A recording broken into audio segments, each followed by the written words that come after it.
ჩემი სტუმარი, მოგესალმებით სანდრო, მადლობა გადაცემაში მონაწილეობისთვის, გესმით იმედია ჩემი ხმა. მოგესალმებით ნინო და მივესალმებით თქვენს მაყურებელს. სანდრო, მთელი გადაცემა დღეს ვლაპარაკობთ ქართული ოცნების, არ ვიცი, რუსულ შემოbrunებაზე.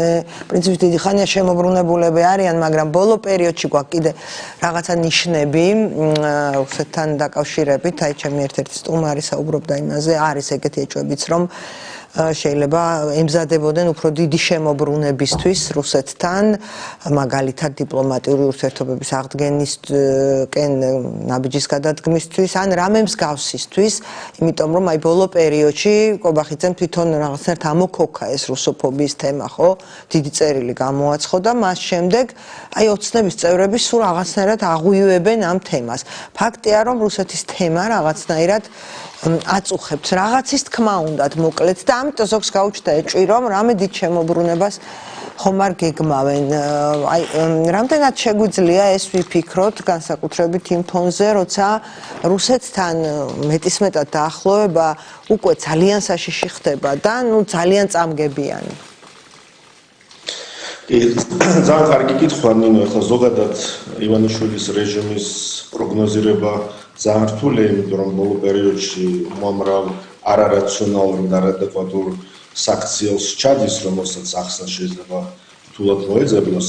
თუმცა, ამ ნაწილში მე მგონია, რომ ნაკლებად მოსალოდნელია, ყოველ შემთხვევაში არის თქვათ ესეთი თვითმყოფობის ინსტინქტები არ გონია ხოდის ბიძინა ივანიშვილს, რომ ღიად რაღაც დიპლომატიური შეთანხმება აღადგინოს, ან რაღაც სხვა ასეთი ნაბიჯები გადადგას. მე უფრო უკავშირებ ამ კობახიძის განცხადებას და ზოგადად ამ რიტორიკას კახეთში კონფლიქტის დროს მოხდარ ინციდენტს, რუსეთში საკმაოდ დიდი გამოხმაურება მოყვა და ის გათვალისწინებით, რომ ივანიშვილის რეჟიმი ფაქტობრივად რუსეთის ოპერაციულ მართვაზე იმყოფება, რუსებისთვის და მათი პატრონებისთვის უნდა ეჩვენებინათ, რომ აი რაღაც ამ საკითხს მიხედავენ რაღაც კუთხით დასჯიან. თან ქვეყნის შიგნით უჭირთ, რომ ის ქართველი ადამიანი, რომელიც მონაწილეობდა ძალადობრივ ინციდენტში დასაჯონ და მეორეს მხრივ პროვინციის საზოგადოების რეაქცია იქნება საკმაოდ მწვავე ამასთან დაკავშირებით,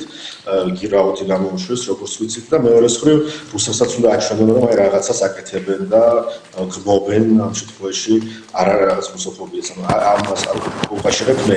თუმცა ანუ უბრალოდ რუსებს აწყნარებენ, რომ ნუ გეშინიათ თქვენს მხარეს ვართ და არაფერი ისეთი არ ხდება, მაგრამ მეორეს მხრივ პუტინს შესაძლოა ქონდეს სურვილი და მოთხოვნები ამათ მიმართ, რომ ამათ რაღაცა უფრო მეტი ნაბიჯები გადადგან. სხვა შორის სახაროვა სულ ამბობს ხოლმე, რომ ველოდებით უფრო დიდ ნაბიჯებს და ჩვენ იქამდე გამოყვებით, სადამდეც თქვენ წახვალთ.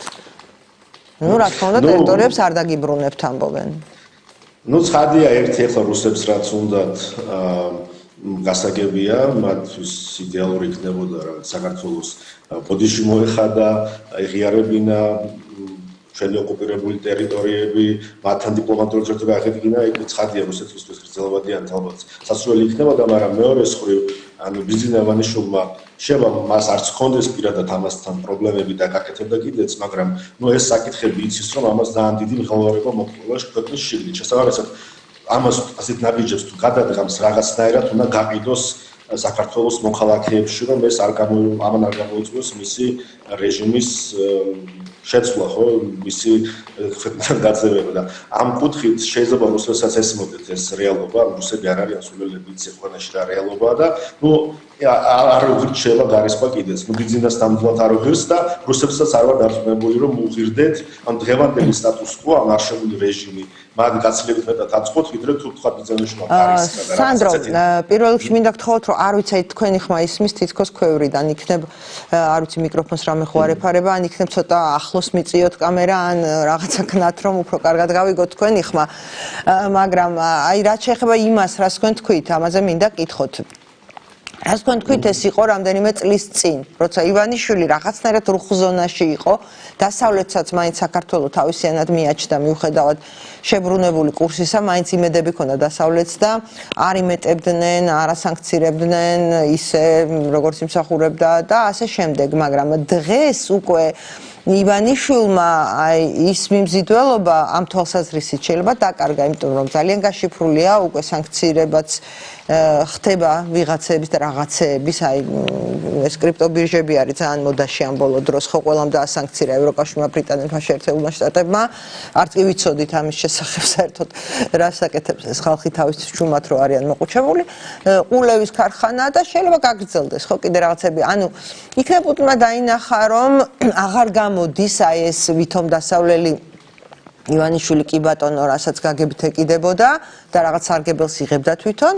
და ამიტომ ჯობს რომ პირდაპირ წაიღოს ღიად პირდაპირ და თქვას რომ ჩემია ეს მორჩა საქართველოს ჩემია.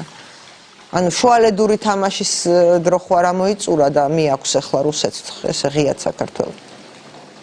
მე მგონია რომ ცუდი დრო არის ამ კუთხით ეს ბიძინა ივანიშვილისთვის და რუსეთისთვისაც. ახლა რუსეთი არ არის ისეთ ძლიერ მდგომარეობაში, ხა თუნდაც ეს რომ მომხდარიყო თქვა 2021 წელს ან რა ვიცი, ანუ უკრაინის ომი რო არ ყოფილიყო და რუსეთი რო არ ყოფილიყო ძალიან დიდ შარში, რომ მოსკოვში და პეტერბურგში ფაქტობრივად ყოველდღიურად უკრაინული დრონები დაფრინავენ და სხვა ასეთი უამრავი პრობლემა აქვს რუსეთს ფაქტობრივად ძალიან სუსტ მდგომარეობაში, ასეთი სუსტი რუსეთი ამ ომის განმავლობაში ჯერ არ ყოფილა, ეს ბევრ რაღაცაში აისახება და ამ სიტუაციაში საქართველოში გარისკვა მე არ ვარ დარწმუნებული, რამდენად რაციონალური არის და თვითონ რუსები რამდენად გარისკავდნენ, იმიტომ რომ იციან რომ თუ გარისკავენ და რაღაც ასეთ ნაბიჯს გადაადგმევინებენ ივანიშვილის რეჟიმს, ამას შესაძლოა მოყვეს საქართველოში რეჟიმის თვლილება და კარგად იციან რომ ვინც არ უნდა შესულოს ივანიშვილი ცხადია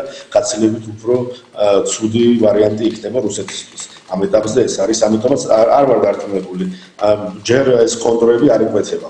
ანუ მეტიც ახლა თუ გამოიკვეთებოდა რუსეთმა რაღაცა უნდა უკაცრავად და მიუგდოს ხო ივანიშვილის რეჟიმს, რაღაც უნდა დაუთმოს, რომ რაღაცნაირად შიგნით ქვეყნის შიგნით ეს გაგიგოს და ჯერ არც ასეთი კონტროლები არ იკვეთება. ხა პირობითად რომ რუსეთმა დაიწყოს თქვა რაღაც ლაპარაკი რაღაც საქართველოს და აფხაზეთის შორის ფედერაციაზე და აი რაღაც ამ კონტექსტში ვითომ მაგაზე მკაცრად ამბობს რუსეთი რომ ეს ცალკე სახელმწიფოებია და არანაირ გათხოვება რუსეთისგან ამის მოლოდინი არც ერთ ჭკვიან ადამიანს არც არასოდეს არ ქონდა გარდა რაღაცა პროპაგანდით გაბრუებული ბოდიშ და შტერების, იმიტომ რომ რუსეთი თუ მეტნაკლებად იცი და მოგისმენია, წაგიკითხავს რაღაცები თანამედროვე ექსპერტების თუ პოლიტიკოსების მოგისმენი, ამას ვერც კი დაუშვებ, რომ მათ შეიძლება ესეთი რამე მისცენ საქართველოს. ისინი თვლიან, რომ აი ფრენები ხო აღგიდგინეთ, ეკონომიკას თქვენი ხო ხეირობს და ეძახიან იმას, რომ აი თქვენი ღვინო ხო ჩვენთან იყიდება.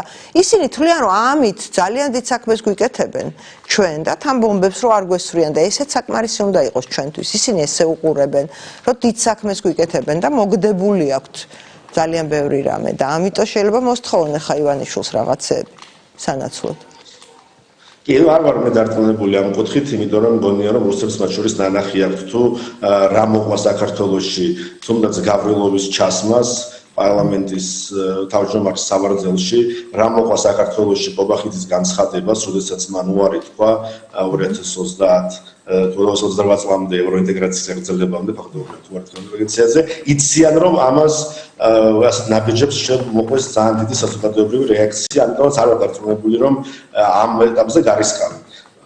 ეგ არის ის თქვას კი ბატონო, საერთაშორისო კონტექსტი როგორ იცვლება კიდევ ამაზეც ვილაპარაკოთ, აი ძალიან საინტერესო იყო გუშინ წინ მარკო რუბიოს განცხადება გამოქვეყნდა, რომელმაც აი აღნიშნა ამ ტრამპის მარშრუტის 1 წლისთავი, აი ამ ტრამპის მარშრუტის ჩასახვის 1 წლისთავი და გამოაცხადა 200 მილიონიანი ფონდის შესახებ აი ამ ტრამპის კორიდორისთვის, ანუ 1 წელი გავიდა მას შემდეგ, რაც ამერიკა პრინციპში ღიად შემოვიდა კავკასიაში და გავიგეთ ყველამ რომ სომხეთი და აზერბაიჯანი უკვე აბსოლუტურად რუსეთისგან დისტანცირდებიან, მიდიან ამერიკისკენ და ევროკავშირისკენ პარტნიორობისკენ, ასე ვთქვათ. და მოკლედ ძალიან საინტერესო პროექტები დაიწყო რეგიონში. ქართული ოცნება მას შემდეგ ცდილობს გაყიდოს ქვეყნის შიგნით და ქვეყნის გარეთ, რომ შუადერეფნისთვის ის უალტერნატივოა და შეუცვლელი, მაგრამ ფაქტი ფაქტად რჩება, ხო? მიუხედავად იმისა, რომ შტატებმა რამდენჯერმე მოიკითხა პერსპექტივა შუადერეფნის საქართველოში, ჯერჯერობით ჩვენ ვერაფერი ვერ ვნახეთ მოკლედ რა. და საქართველოს ისევ არსად არ არის ხსენებაში, არც ცენტრალური აზიის ქვეყნებთან ერთად, არც სომხეთ-აზერბაიჯანთან ერთად. ვიცით, რომ იყო ლაპარაკები შტატებსა და ქართულ-ოცნებას შორის თან რაღაცა დალაგებაზე, თითქოს აი ამ კონტექსტით. დღეს რა ვითარებაა თქვენი აზრით? და თქვენი ინფორმაცია, არც თუ გაქვთ ინფორმაცია, თუ არა და თქვენი აზრი გითხარით. აქვს ქართულ-ოცნებას შანსი, რომ გაყიდოს ეს თავისი უალტერნატივო და შეუცვლელი მარშრუტი გაყიდოს ბჭყალებში, რა თქმა უნდა, და იყიდოს დიქტატურაზე ნებართვა. ძალიან კარგი კითხვა. ნუ ჩემი ხელთარსებული ინფორმაციით და ზოგადადაც რომ შევხედოთ თუ რა ხდება და მოვლენები რომ გაანალიზოთ, ქართულ ოცნებას შორის და ამერიკის ამჟამინდელი ტრამპის ადმინისტრაციის შორის ეგრეთ წოდებული დალაგება არის გაყინული.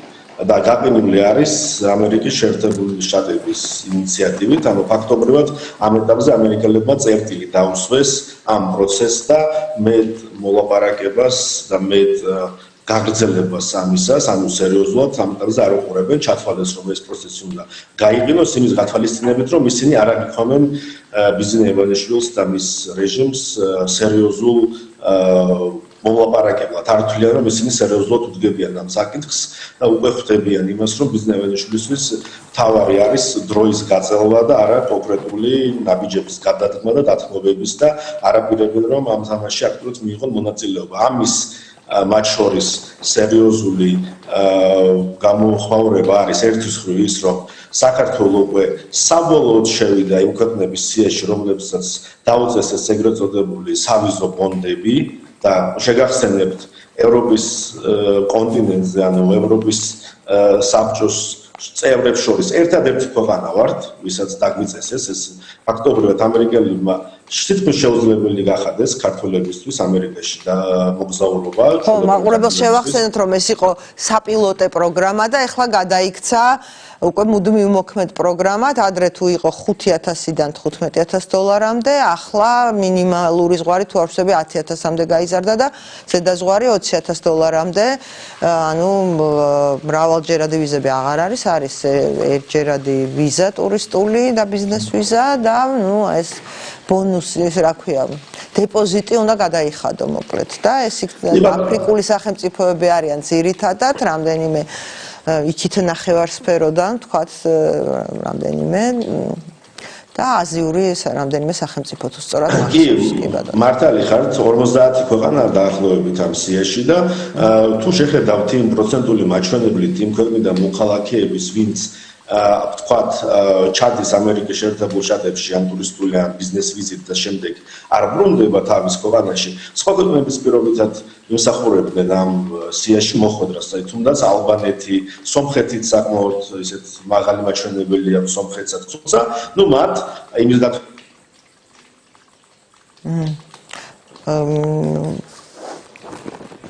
კავშირის პრობლემაა, მე მგონი იმედია გასწორდება ინტერნეტი, სანდრო რაღაც მომენტში შეწყდა თქვენი ხმა, არ ვიცი დაგვიბრუნდა თუ არა სანდრო.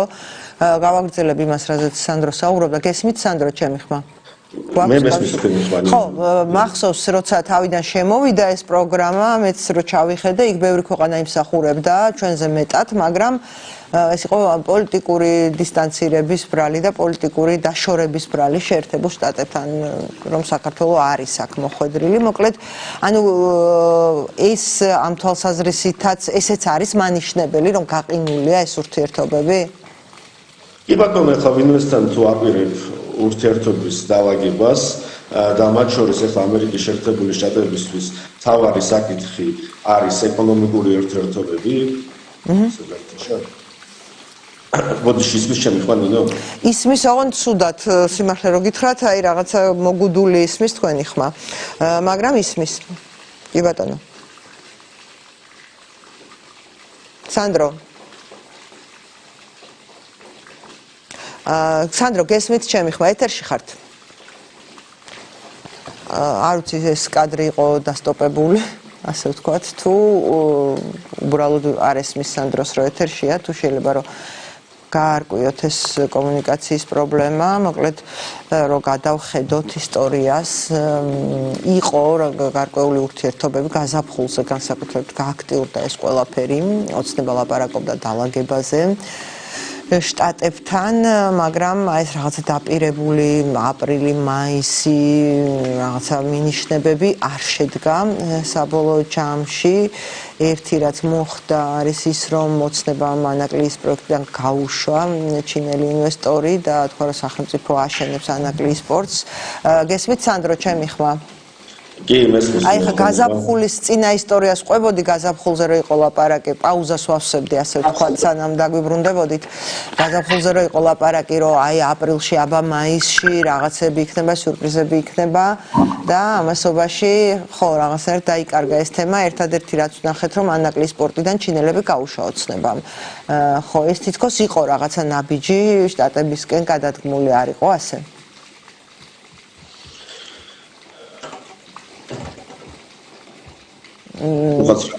ვერ გაიგეთ ჩემი კითხვა?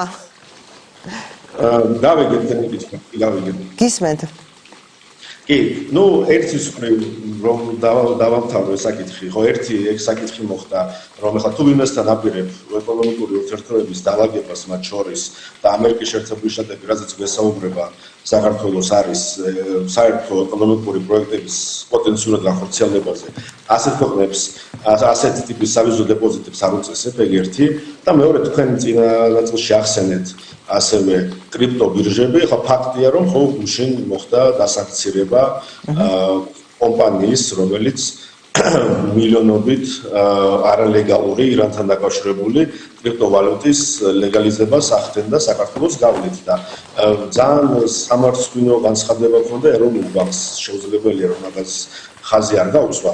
ეროვნულმა ბანკმა თქვა, რომ ჩვენ ყველაფერი კარგად გვაქვს, იმიტომ რომ ეს კომპანია ვარ დარეგისტრირებულაო მარეგულირდებელთანო და ფაქტობრივად რომ ჩვენ არაფერს გულში არ ვართ, რომ ისე მოახერხა ფულის გათეთრებაო და ლეგალიზებაო, რომ არც იყო რეგისტრირებული და რადგან არ იყო რეგისტრირებულიო, თითქოს არ უნდა შეემოქმედებინათ. ახლა წარმოუდგენელი ამბავი არის მილიონობით დოლარის აქტივების მართვა მოხდა ფაქტობრივად ხო და გატანა და ლეგალიზება და ეროვნული ბანკი ფაქტობრივად საქმის კურსში არ იყო, ან თუ იყო თვალები დახუჭა. ეს ძალიან სანდრო, მე და ჩემმა წინა სტუმარმა ბატონ გიგაბედინეიშვილი იყო ჩემი სტუმარი ფინანსისტი, მაინც დაუშვით და ვივარაუდეთ, რომ ვერ ხვდებიან, ვერ იგებენ აი ეს კრიპტობირჟები, რომლებიც შტატებმაც დაასანქცირა, მანამდე ევროკავშირმა, მანამდე ბრიტანეთმა, არიციან, იქნები უბრალოდ არეგისტრირებენ აქ, მოდი დავიჯეროთ, რომ უბრალოდ არეგისტრირებენ აქ ბანკს არაფერს არ თხოვენ, ლიცენზირებადი საქმიანობა აქ შეიძლება არ არის და მერე სადღაც ვირტუალურ სივრცეში საქმიანობენ და არც ის აქ ოცნებამ არაფერი.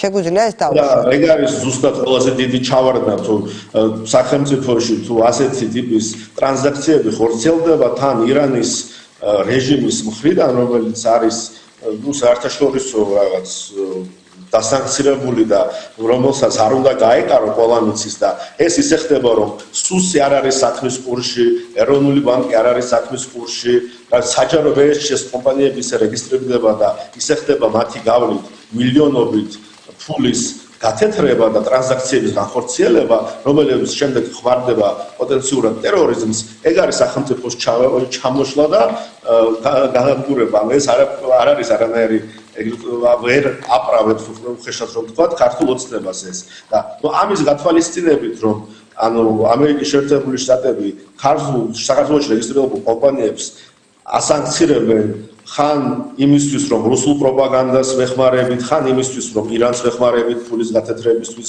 საქართველოს იყენებენ ამისთვის მინიმუმ, ხან ვიწესებ სავიზო დეპოზიტს, სასახად შეგვიძლია ვთქვათ, რომ თუ აქამდე რაღაც ილუზია შეიძლება ქონოდა ბატონ ბიძინას, რა ვიცი და მის გუნდს, მის დაქვემდებარებაში მყოფ პირებს, რომ რამენერით ამერიკასთან დალაგდებიან, ამ ეტაპზე ეს პროცესი არის გაყინული და რთულად წარმოსადგენელი არის, რომ რამენების დალაგება მოხდეს.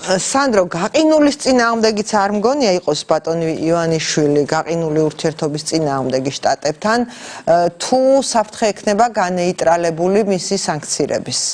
არ აქვს მე მგონი სხვა მოლოდინი ამაზე ჩვენც გვისაუბრია მე და თქვენ პირადად ამ გადაცემაში რომ არ იქნება წინააღმდეგი თუნდაც გაიყინოს საერთოდ ურთიერთობა და ადგილიდან არ დაიძრას თუ ექნება გარანტია რომ შტატები მას არ დაასანქცირებს და მის ძალაუფლებას საფრთხეს არ შექმნის და რაღაცა ზედმეტად ბოდიში და ტვინს არ გაუბურღავს ხო ესე რომ ვთქვა სლენგით ეგეც აწყობს შეგვიძლია თუ არა ვთქვათ რომ აი ეს ამ გაყინვაში როგორც თქვენ თქვით არის რაღაც ისეთი რამაც შეიძლება საფრთხე შეიცავდეს ივანიშვილისთვის ну გაყინვაში მე იმას კი არ გულისხმობ რომ ამერიკის ინტერესი უცებ გაქრება საქართველოს მიმართ ეს არ მოხდება და ძალიან მყაფიოდ უნდა ესმოდეს ეს ყველას საქართველოში რომ ამერიკის შეერთებული შტატების ინტერესი და ჩვენ ამაზე ბევრჯერ ვისაუბრია საქართველოს მიმართ არის გრძელვადიანი უბრალოდ გაყინვაში იმას გულისხმობ რომ ამ ეტაპზე ამერიკის შეერთებული შტატები აღარ გადადგავენ თქვა სერიოზულ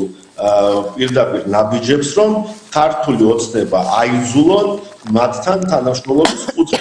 მე არ ნიშნავს რომ თუ ამერიკის შეერთებული შტატები არაპირებენ საქართველოსთან მუშაობას იმაზე რომ რაღაც კუთხით თანამშრომლობა გაარღვმაონ, მე არ ნიშნავს იმას რომ არ მოხდება საქართველოს დასანქცირება ან სხვა ტიპის ზემოქმედება არ მოხდება საქართველოს მიმართ იმ საკითხების კუთხით თუ რასაც საქართველო აშავებს ეს თუნდაც როგორც უკვე ჩვენ ვისაუბრეთ კრიპტობირჟებზე მე დარწმუნებული ვარ რომ საქართველოში ერთი კრიპტობირჟა არ ფუნქციონირებდა გაცილებით მეტი ასეთი კრიპტობირჟა არ არის გამორიცხული რომ კიდევ ვიხილოთ ასეთი ტიპის სანქციები და ბატონ ბიზნესაც ახლა პირადად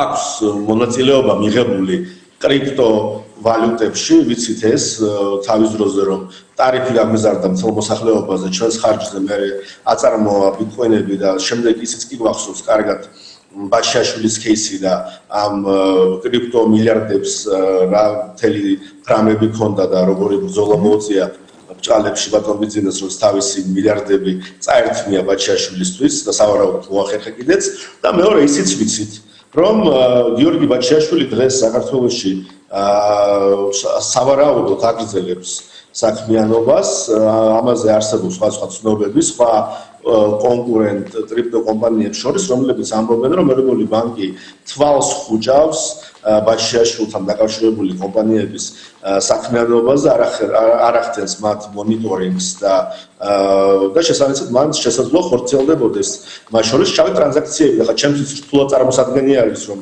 ეხლა ბაჩაშვილი რომ ამ შეთანხმებით გამოუშვეს შემდეგ ის აქ საქართველოში ახორციელებდეს ბიზნეს საქმიანობას ისე რომ ეს ივანიშვილთან არ იყო შეთანხმებული და მეტიც რომ ამაში წილი ბატონ ივანიშვილს არ ქონდეს შესაბამისად ბატონ ივანიშვილისთვის სანქციების საფრთხე არ შემცირებულა პირიქით გაზრდილი არის იმის გათვალისწინებით რომ ამერიკის შეერთებულ შტატებს ამ ეტაპზე ეს ინტერესი გაყინა რომ საქართველოსთან უფრო გააღრმავოს ეკონომიკური ურთიერთობები ანუ ჩათვალა რომ ივანიშვილი არის გადამგდები თაღლითი რომელთანაც ვერ მომელაპარაკებით და რომელთანაც საერთო საქმის კეთება არის შეუძლებელი ეგ პირიქით სანქცირების რისკს ბიზნეს ივანიშვილისთვის ზრდის ჩემი აზრით და მაშინ მას დილემა და უდგება ხო ისევ ის არის დილემების წინაშე რაც ეს უკრაინის ომი დაიწყო განსაკუთრებით და ესე გაშიშვლდა სიტუაცია და მან გადადგა ნაბიჯები რუსეთისკენ არის დილემების წინაშე მაგრამ ადრე უფრო რაღაც ისე მყარად გზნობდა თავს თითქოს და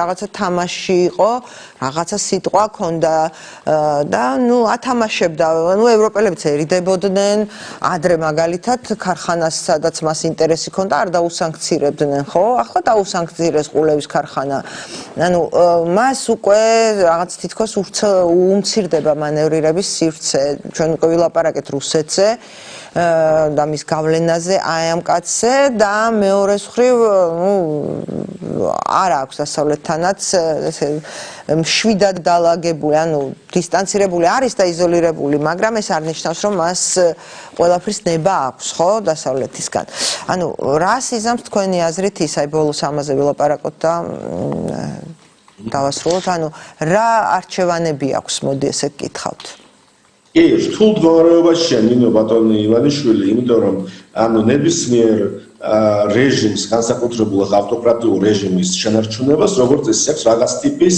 ეკონომიკური გეგმა, ან შესაძლოა ამას რაღაც ბიზნეს გეგმა დავარქოთ. ხო, ეხლა ივანიშვილის ბიზნეს გეგმა იყო, რომ მართალია კი ეხლა ევროპასთან და დასავლეთთან ურთიერთობები გამიფუჭდება, მაგრამ თქვა ყულევის გავლით მოვახდენ რაღაც გამდიდრებას და ამით შევავსებ ეკონომიკურ რესურსებს. თქვა მექნება ჩრდილოეთ სამხრეთის ეკონომიკური კორიდორი, რომლითაც რუსეთს დავაკავშირებ თქვა ირანთან და რაც პროექტთან.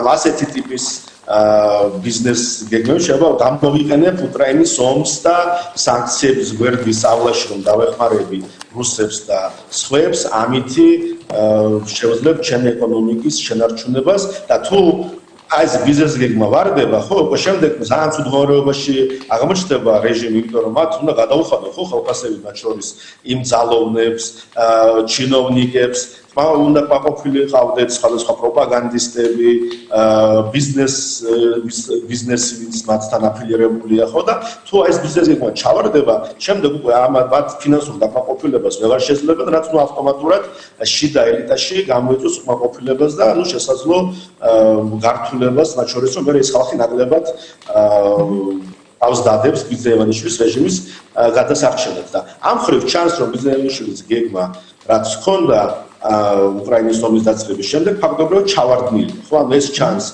გათვალისწინებით, რომ აი უკვე რაღაც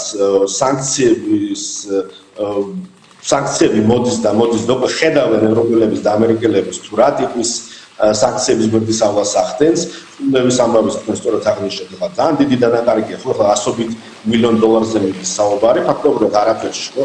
ანუ რომელიც ეს ნავთობ, რომელიც მოდის და მე რაღაც აქ უზარმაზარი ფული კეთდება, ამაზეც კი თითი დაუთმიეს ბატონბიზნეს ევროპელებმა დაუთრეს აღარ გაბედო ამის კეთება და ნუ მეორე ალტერნატივა ბიზნეს ევანიშვილს შესაძლოა თქონდეს ამ შემთხვევაში რაღაც დასავლეთთან მისვლა და ბოდიშის მოხდა და თქვა რომ შემეშალა და ისე მინდა თქვენთან მეგობრობ რა ამ ხრივათაც ცუდად აქვს საქმე, იმიტომ რომ ის არის აღარ სჯერა, ყველა უკვე იცის რომ ის არის გადამდგმელი, არაერთხელ გადააგდო ყველა შესაბამისად ახლა გადამდებთან რომელიც სიტყვას ფასი არ აქვს, არავინ არ დაიწყებს, ანუ სერიოზულად არ მიიღებს ამ მონანიებას და არ ეცდება რომ დაალაგდეს. შესაბამისად ახლა ივანიშვილისთვის ძიმე მდგომარეობაა ძალიან, ანუ ფაქტობრივად მისთვის ყველაზე იდეალური ვარიანტი არის რომ რამენაირად დრო გაწელოს, შეხედოს უკრაინაში მიმდინარე ომი როგორ დასრულდება და შემდეგ იქნებ რამენაირად ეს ომი რომ დასრულდება და თქვა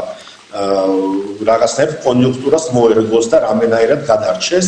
ანუ ერთის რა ამის იმედად არის და ნუ მეორე იმის იმედად არის რომ ვაიდა დასავლეთს ამერიკის შეერთებულ შტატებს და ევროპას ნაკლები ინტერესი ექნება საქართველოს მიმართ გაუნელდება ანუ ის შეძლებს რაღაცნაირად მათ მოტყუებას არ გონი რომ ამის სჯეროდეს იმიტომ რომ ახლა ხდება ხო ბოლო პერიოდში ელაპარაკება ცდილობს რაღაც თავის ეგრეთ წოდებულ ტრიუკებს მაგრამ უკვე ეს ტრიუკები აღარ გაზრდის და შესაბამისად რთულად აქვს ბიზნეს გეგმა ეკონომიკური გეგმა რაც ჰქონდა რეჟიმის შენარჩუნების ფაქტობრივად ჩამოშლილი აქვს, რას დრო გავა უფრო მეტად გაუჭირდება და ამას ხვდებიან, ამას უკავშირდება მათ შორის ბევრი ქვეყნები, რომლებსაც ქართული ოცნება ახორციელებს, აი თუნდაც